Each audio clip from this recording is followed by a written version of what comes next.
Hey. Matt Park, where do you fall in the regifting world? I wouldn't say I can't recall doing it, but I'm not fundamentally opposed. And in Steve's case, somebody gives you booze and you pass it on at the next event, I think is 100% appropriate. Yeah, I agree. Matt's a good gift giver. He's given me some good gift cards in my life. Props to Matt. Cards are easy. I do have a few. I'm a simple here. A couple of things to begin with here before you guys get to whatever's on your agenda. One, because whatever hamster you have that's responsible for, flipping the switch to have you on stream so I can listen on Alexa like I do most of the time. That didn't happen on time today. So I happened to listen on the YouTube version. And I've just got to say, that is an experience. So Paulie yakking to the same six people on there that get him agitated is absolutely a different entertainment product. And if you dare to wade into that, more power to you. That's something else. I actually do agree with some of the things you said on there, which is also kind of scary. But there's that. And then also, Steve, I thought of you yesterday going through the Golden Arches. And I thought of a way that your bread argument kind of comes into play. So I would guess when you have all the choices of the value meals, you choose 2 cheeseburgers before you choose one double cheeseburger, right? 100%. Yes. That's exactly right. Do you know what's a bad meat to bread ratio at McDonald's? Is the fillet of fish. There's fish coming out of every corner of that thing. Like the corners are sticking out. And you probably wish you had an extra roll. No, I'm fine. I'm just warning you in advance. If you're ever on a Friday that need to go get that fillet of fish, it's not a good bun to fish ratio. Yeah, Paulie, you're not eating meat on your way home from confession, right? That's your move. Yes. Certainly not on a Friday. Yes. No. All right, Matt. Let's talk some sports here. It's game night, and everybody wants to know about Donnie Freeman. We had Adrian Autry on yesterday. He said, day to day, week to week, and then I guess John Rothstein today is reporting that he's a game time decision. What are your thoughts? Do you expect him to play tonight? My thoughts are that John Rothstein, who's a very active college basketball reporter, isn't here. So he's just texting somebody, and he's interpreting that response to report, which is his own business. He's welcome to do it. He's done a great job. Historically, he's a great job. I wouldn't hold my breath on Donnie Freeman playing tonight. Yeah. All right. Yeah. I mean, that's kind of where we are too. It doesn't sound like it doesn't sound like his return is imminent, based on what Red had said yesterday. The way it has been messaged is not really answering the question, and it's Red's prerogative to answer the question the way he wants to answer it. But he's obviously not putting a date on it here. The most telling thing was that he didn't commit to saying he'd be available for the ACC opener for sure. That's 3 weeks from yesterday. So that's all you need to know about today. Yeah, for sure. 100% agree. All right, what can you tell us about this St. Joe's squad? It sounds like they don't shoot the ball all that well. They've lost to the better competition. They've, for the most part, beaten the lesser competition. What do you make of this team tonight? I think they're very guard-oriented, and they actually do have a good big man, a shot blocker, but they've got size. He's 6'10" and 260. Deuce Jones is a very good guard. Glover is good, just scored 25 points his last game as a transfer down from St. John's. I think it's your typical Northeast city, you think about New York and Philadelphia type of team. Good guards that play hard. They've not excelled defensively to kind of the point you were listing about some of the points they've given up in the games they've played this year. They shoot the three-pointer at a low percentage team-wise, but individuals can get hot. They knocked down 14 threes in their last game. So I think if you come in here thinking, well, they're a 28 or 29% shooting team, you don't want to take them lightly in that regard. You don't become the top free throw shooting team in the country by accident. It has to do with who gets to the line, and they obviously have enough good shooters to carry that to better than 81% as a team. So they're not to be taken lightly. Syracuse is better and should win this game, but I think St. Joe's is an appropriate test for where this falls in the schedule right now. how do you look at this next stretch before the Clemson game? Obviously we expect them to go undefeated. Do you feel as though like they have to win all these games by double figures? Like, what would be a successful run here in your mind? What would be satisfactory going into the Clemson game? Yeah, I think that's kind of the expectation. I do think that St. Joe's and Hofstra are a cut above Mercyhurst and Stonehill, but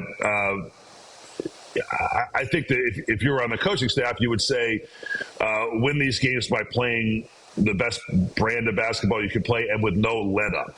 They want to put the backups in the game and they want to see performance out of them. And, you can't go into the game saying, hey, we're going to dominate. But I do think that that's sort of the expectation, certainly for those next two games. These are more sort of, to me, the most intriguing thing about tonight is just how do you come out and what level of effort and energy is there? And it might be off the charts good, right? Having gone 9 days since you've seen an opposing team in the gym. So that could happen. And then sometimes it happens where there's a little sluggishness or it takes a little while to get kind of back up to game speed. That's why I do think it's cool that they have this stretch here. And this typically does not happen at this time of year, but they've got a Thursday, Saturday. That's going to happen in the conference, not specifically Thursday, Saturday, but you're going to have 2 games in a 3-day span. And the games you want to play, that's how it's formatted. 2 games in 3 days. That's the NCAA tournament format. So that's what you're prepping for. And I just think tonight's goal is a good, strong, representative performance, which I do think is probably a double-digit win. How about the ACC as a whole, Matt?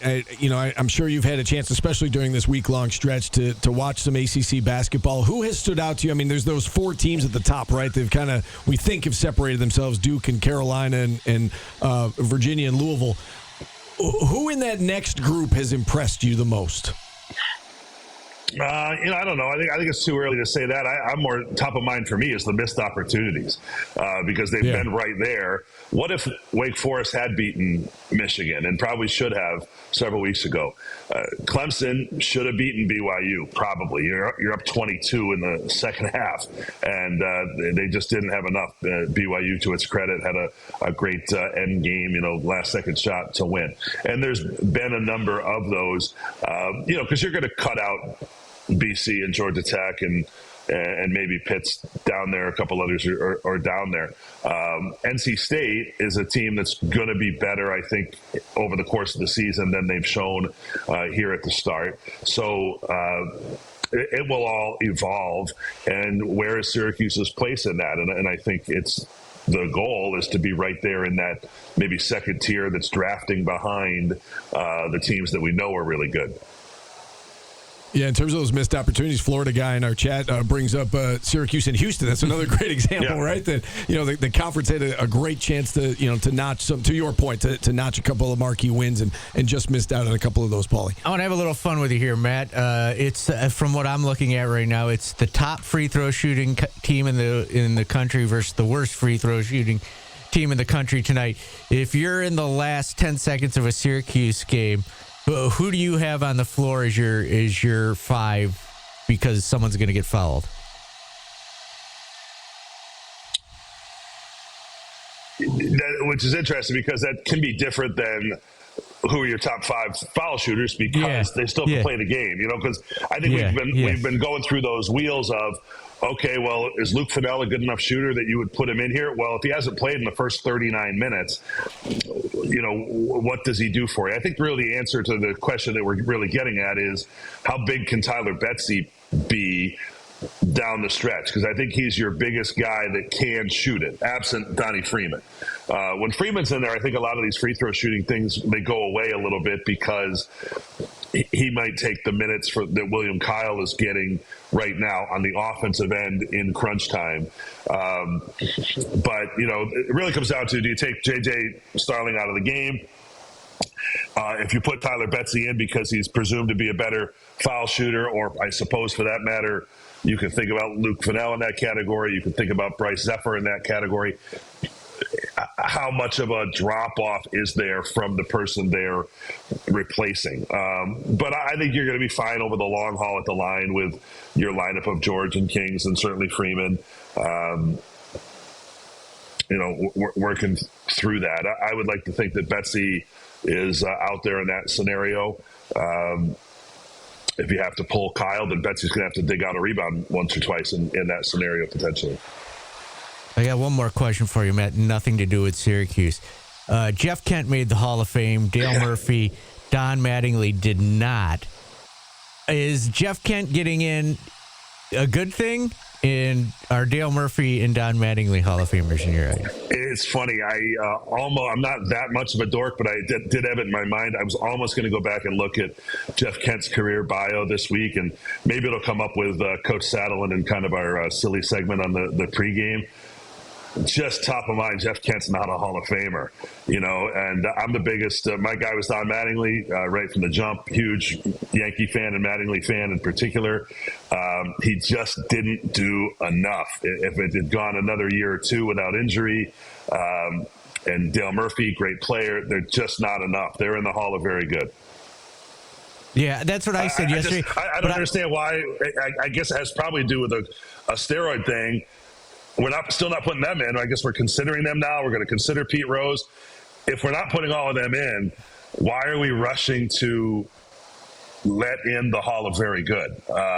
And so I think there's we've made jokes on this show over the years about Harold Baines and people like that. Really good players. They just don't strike me as the absolute top, 1 or 2%. Yeah, I think Jeff Kent got in because he's the best hitting second baseman of all time, and it was just because he played second. Yeah, and Roberto Alomar's a jerk, and then you go right. Yeah. Say, who do you compare them to? Just lost Ryan Sandberg. He's an all-time great, for me, and Kent was very, very good. He was an awesome player. He's an interesting one because if I'm not mistaken, and you got me on the spot here, I think I'd have to ask some older friends of mine. I think he's the kind of guy that did rub the media the wrong way, was kind of a cold prickly. Yeah. And those guys are in the, that's Jim Rice and some of these other people that Kurt Schilling that have either never gotten into the Hall of Fame or had to wait because the writers didn't really care for them. Yeah, it's an interesting point. As long as we got you, Matt, I did want to ask you a football question just about the changes on the staff, Vince Karras in particular being hired as the defensive coordinator, and then obviously there's been a trickle-down effect from there. You lose a couple of defensive assistants, you gain a couple of defensive assistants. What do you make of the moves we've seen over the course of the last week or two? Yeah, I think, again, still until proven otherwise, I'm still very much in the camp of in Fran Brown we trust. I think there were going to be changes anyway. Any number of wins that you could have said this year from 0 to 12, the staff was not going to repeat exactly the next year anyway. I'll just tell you right now, the 2027 staff is not going to be the same as the 2026 staff. That's just the way it's going to be around here, I think. So when you have reason to make change and some impetus, then you go out and you look, well, where can we address some issues, and let's try to find the best people and best hires that we can find. And Vince Karras' pedigree is incredible. He, as a head coach, he was a coach for 7 years. He lost 6 games, and 3 of those were in the national championship.